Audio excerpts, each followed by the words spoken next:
ए,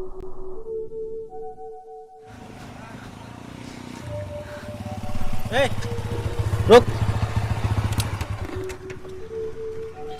ये बता, तेरे बाप ने जो मुझसे कर्जा लिया था वो कौन देगा?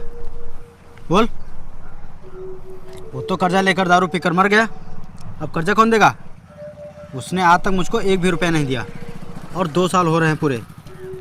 कर्जा कौन देगा? बोल। साहब, आपको तो पता है मैं कितनी गरीब हूँ। मैं एक जगह काम करके बड़ी मुश्किल से अपने घर का खर्चा चलाती हूँ। साहब, बाबूजी ने तो आपसे पूरे 50,000 रुपये लिए थे। मैं इतने पैसे कहाँ से चुका पाऊँगी? और मैं जहाँ काम करने जाती हूँ उन साहब ने भी मुझे 2 महीने से एक भी रुपये नहीं दिया है। पहली बात तो ये कि कर्जा 50,000 रुपये नहीं है, कर्जा हो गया है 80,000 रुपये, क्योंकि 2 साल का ब्याज मिलाकर, समझे? और तुम मुझसे झूठ बोल रही है कि तुझको पैसे नहीं मिलते हैं, तुझको बराबर पैसे मिलते हैं, पैसे देने ना पड़े इसलिए तुम मुझसे झूठ बोल रही है। मेरी एक बात याद रखना, मैं अपने पैसे किसी भी हाल में नहीं छोड़ूंगा, समझे? मैं झूठ नहीं बोल रही हूँ, मेरा यकीन करिए। इस समय मेरे पास एक भी रुपए नहीं है। बताइए भला मैं आपका कर्जा कैसे चुकाऊंगी?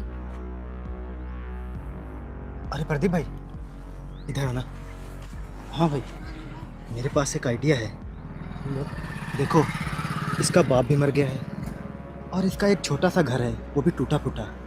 उससे भी तुम्हारा कर्जा अदा नहीं हो पाएगा। इसीलिए मेरे पास एक बहुत अच्छा आइडिया है कर्जा वसूल करने का। क्या?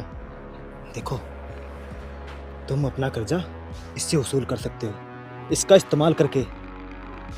हाँ भाई, एक यही रास्ता है इससे पैसे वसूल करने का। मैं अपने पैसे डूबने नहीं दूंगा, मैं अपने पैसे अदा करके ही रहूँगा। तो भाई सोच क्या रहे हो? चलो इसको लेके चलते हैं। हाँ, तू सही कह रहा है, चलो। अच्छा सुन, देख, तू अपनी इतनी सारी मजबूरी बता रही है तो हमें भी तेरे ऊपर तरस आ रहा है। ऐसा करते हैं, मेरे पास एक ऑफ़र है तेरे लिए। तो बस एक रात के लिए हम लोगों के साथ रुक जा, बस जान ले तेरा सारा कर्जा माफ़। फिर तुझे हम कभी परेशान नहीं करेंगे, कभी तुझसे कर्जा नहीं मांगेंगे, और इससे अच्छा ऑफ़र तुझे और कोई नहीं देगा। चल तू मेरे साथ, चल आजा। हाथ छोड़िए मेरा। ले चल, चल ले चल। आप ये कैसी बातें कर रहे हैं? हाथ छोड़िए मेरा। साहब, ये क्या कर रहे हैं? चल, हाथ छोड़िए बैठ मेरा। चल, हाथ छोड़िए मेरा। अरे बैठ। हाथ छोड़िए मेरा।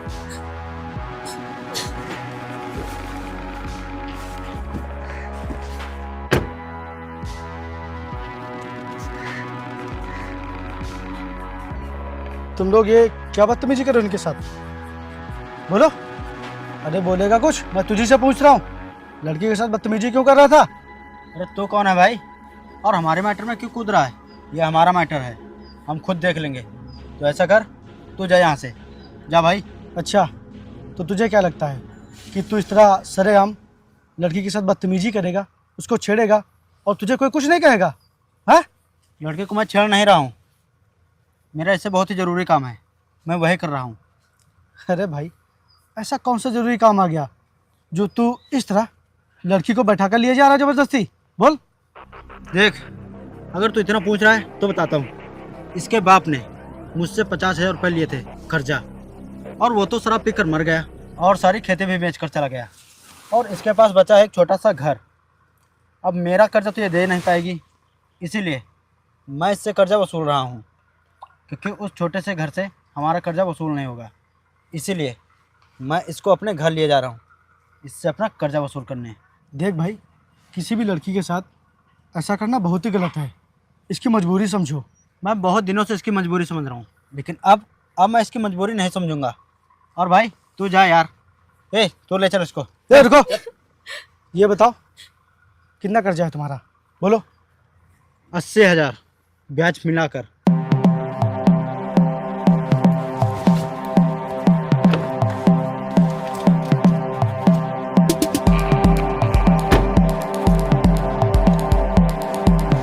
तेरा कर्जा था 80,000 रुपये, लेकिन मैं तुझे 1 लाख दे रहा हूँ, पूरे 20,000 एक्स्ट्रा। और आज के बाद इस लड़की की तरफ अगर आंख उठाकर भी देखी ना, तो मैं तेरा वो हाल करूँगा कि तू सोच भी नहीं सकता। चल जा यहाँ से। चल भाई।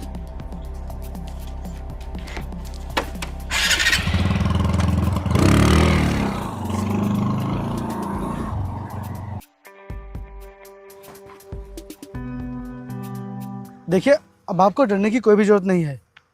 मैंने उनको पैसे दे दिए हैं। आज के बाद ये कभी भी आपका रास्ता नहीं रोकेंगे, आपको कभी भी परेशान नहीं करेंगे।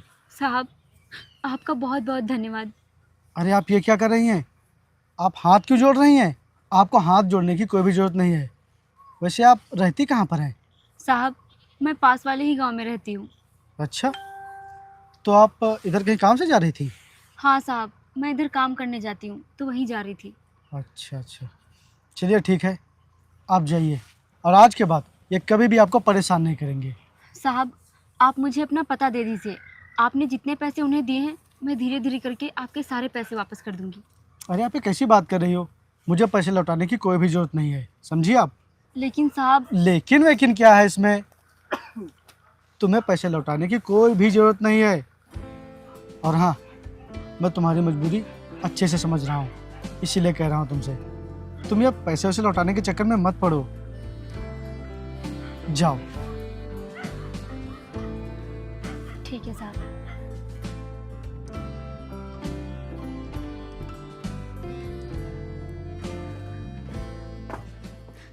साहब, मेरे पिछले कई महीनों के पैसे पड़े हैं, आप मुझे पैसे दे दीजिए, मुझे बहुत ही ज़रूरी काम है। मैंने तुझसे कितनी बार कहा है कि अभी तुझे पैसे नहीं मिलेंगे, क्यों बार बार परेशान करती रहती है?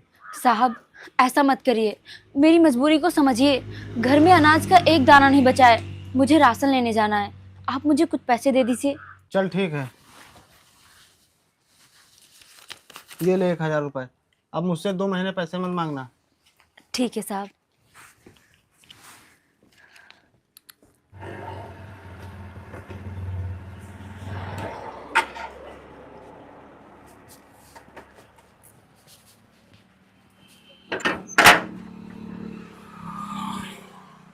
अरे प्रदीप भाई कहाँ हो?